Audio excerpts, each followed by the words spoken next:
అందరికీ వందనాలండి. ఈరోజు మనం సామెతల గ్రంథము 3వ అధ్యాయము 1వ వచనం నుంచి 5వ వచనం వరకు ధ్యానించుకుందాం. నా కుమారుడా, నా ఉపదేశమును మరువకము, నా ఆజ్ఞలను నీ హృదయపూర్వకముగా గైకొనుము. అవును, దేవుడు ఒక ఆజ్ఞలను మనము మాట వరుసకు కాదు, హృదయపూర్వకంగా అంటే హృదయానికి ఇష్టంగా దేవుడికి విధంగా మనం నడిస్తే దేవుడు మనకి ఏం దయచేస్తారు. అందుకే దేవుడు మనకి ఇచ్చిన ప్రతి బట్టి ఏమి మనకి లాభాలు చేకూరుతున్నాయో ఈరోజు మనం ధ్యానించుకునే అంశము. అవి దీర్ఘాయువును సుఖజీవముతో గడుచు సంవత్సరములను శాంతిని నీకు కలుగజేయను. మనకి ఎప్పుడు కూడా అనుకుంటా ఉంటాం, ఈరోజు చిన్నగా ఒంట్లో బాగాలేదంటే ఏదో ట్యాబ్లెట్ వేసుకుంటాం. ఎందుకు వేసుకుంటాం? ఆ యొక్క రోగం తగ్గిపోవాలి, తగ్గిపోతే మనం ఇంకా ఎన్నో సంవత్సరాలు బతికేయచ్చని. అవును, కరెక్టే. మనం బ్రతికున్నంత కాలము ఎవరి కృప ఉంటే మనం ఇంకా ఎక్కువ బ్రతకగలం అంటే దేవుడి కృప ఉంటే మనం ఇంకా ఎక్కువ బ్రతకగలం. ఎప్పుడు బ్రతకగలం? ఆయన ఆజ్ఞల ప్రకారం మనము జీవించినప్పుడు. అందుకే వాక్యం ఎంత చక్కగా చెప్తుందంటే, సుఖజీవంతో గడిచే సంవత్సరములను శాంతిని నీకు కలుగచేయను. దేవుడిచ్చిన ఆజ్ఞలను మాత్రము మనం హృదయపూర్వకంగా గైకొనాలి.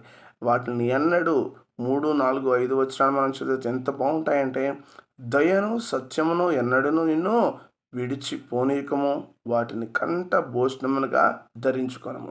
అవును, మనం ఎదుటి వ్యక్తితో మనతోటి ఎవరైనా ఎదుటి వ్యక్తి మాట్లాడుతున్నప్పుడు వాళ్ళ మీద వారు మన మీతో కోపగించుకొని మాట్లాడుతున్నారనుకో, మనకి ఎలాగ అనిపిస్తుంది?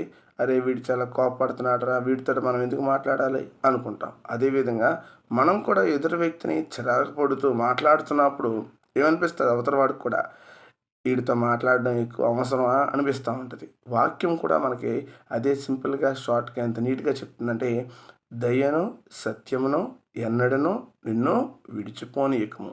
మనం ఎదుటివారి పక్కన దయ కలిగి నిత్యము దేవుడు వాక్య ప్రకారంగా సత్యమే మాట్లాడుతున్నప్పుడు, నిన్ను వలేని పొరుగువారిని ప్రేమించును అనే వాక్యాన్ని కూడా నెరవేరుస్తున్నట్టే కదా మనం కూడా. అవును, అప్పుడు దేవుని దృష్టి అందును మానవుల దృష్టి అందును నీవు దయనుంది మంచివాడవని అనిపించుకుందువు. మానవుల దృష్టిలో మనం మంచివాడు అనిపించుకుంటాం పెద్ద కష్టమేం కాదు.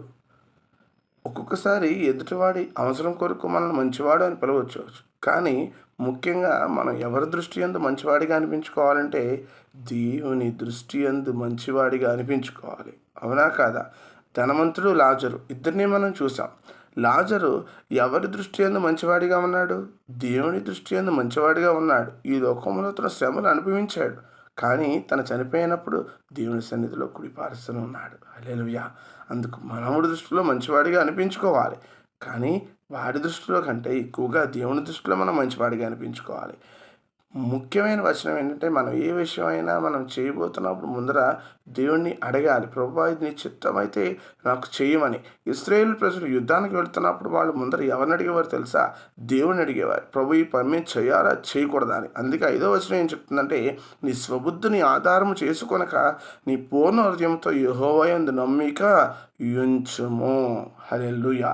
ఈ రోజుతో మనం ఈ వాక్యంలో ఆపుతున్నాము. 5వ వచనం ద్వారా మనం ఇప్పుడు గమనించుకోవాలి, మనం ఏ పనైనా చేయబోతున్నప్పుడు మనం ఎవరిని అడగాలి? దేవుడిని అడగాలి.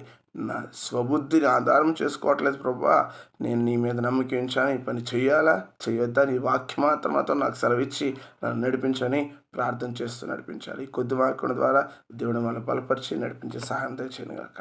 ఆమేన్.